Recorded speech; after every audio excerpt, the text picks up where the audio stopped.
எங்களுக்கு சம வேலை, சம ஊதியம் கிடைக்கும் வரை நாங்கள் போராடுவோம் அப்படின்னு இடைநிலை ஆசிரியர்கள் இன்னைக்கு போராடிக்கிட்டு இருக்கிறாங்க. அவங்களுடைய கோரிக்கைகள் என்ன? மாண்புமிகு முதலமைச்சர் அதை பரிசீலித்து நிறைவேற்றி வைப்பாரா? பொறுத்திருந்து பார்ப்போம். முதல்ல அவங்க கோரிக்கை என்ன? எதுக்காக போராடுறாங்க? அப்படிங்கிறத தெரிஞ்சுக்கலாம். 2009ஆம் ஆண்டுக்கு பிறகு நியமிக்கப்பட்ட இடைநிலை ஆசிரியர்களுக்கு அடிப்படை ஊதியத்திலேயே 3170 ரூபாய் வேறுபாடு இருக்குது. இந்த வேறுபாட்டை களைய நாங்கள் இடைநிலை ஆசிரியர்களாகிய நாங்கள் தொடர்ந்து 16 ஆண்டுகளாக போராடி வருகிறோம்.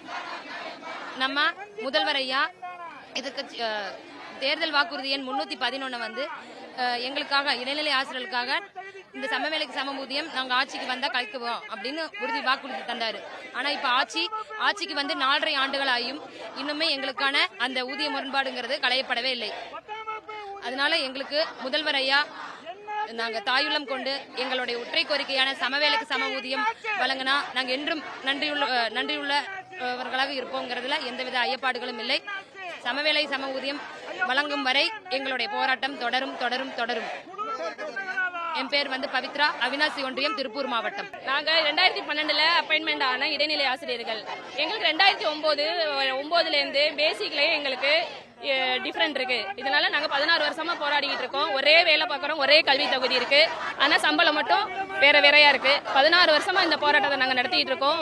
ஒவ்வொரு வருஷமும் எங்களை பல அரசு ஏமாத்திட்டு இருக்கு. திமுக அரசு எங்களுக்கு உறுதியான நம்பிக்கை கொடுத்துச்சு. தேர்தல் அறிக்கை 311 கொடுத்துச்சு. அதை நிறைவேற்றணும். அதை நிறைவேற்றி எங்களை எல்லாரையும் தமிழ்நாட்டிலேருந்து பல பகுதியிலேருந்து பல மாவட்டங்கள்லேருந்து இந்த சென்னை தலைநகரில் நாங்கள் பல முறை உண்ணாவிரதம் இருந்திருக்கோம். கடுமையான உண்ணாவிரதம் இருந்திருக்கோம். இந்த தடவை திமுக அரசு சிஎம் சார் எங்களுடைய கோரிக்கை 311 நிறைவேற்றி எங்களை சந்தோஷமா வீட்டுக்கு அனுப்பி வைக்கணும். ஆர் சத்யா.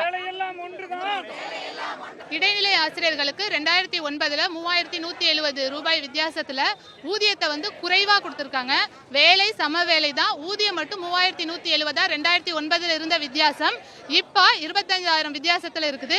இந்த ஊதிய முரண்பாடை சரி பண்ணி தருவேன்னு சொல்லி தமிழக முதல்வர் அவர்கள் தேர்தல் வாக்குறுதி 311 சொல்லியிருந்தாங்க. 3 வருடம் ஆயிடுச்சு, குழு அமைச்சு, இன்னும் குழுவோட அறிக்கை வெளிவரல. எங்களுடைய கோரிக்கையை உடனே நிறைவேற்றி தரணும்னு நாங்க இப்ப போராட்டம் பண்றோம். கோரிக்கை நிறைவேறணும், அதுக்காக தான் எங்களுடைய போராட்டம். அதுக்குள்ள நிறைவேற்றி தருவாங்க அப்படிங்கிற நம்பிக்கையில பண்ணிட்டு இருக்கோம். கண்டிப்பா நிறைவேற்றி தருவாங்க நம்புறோம்.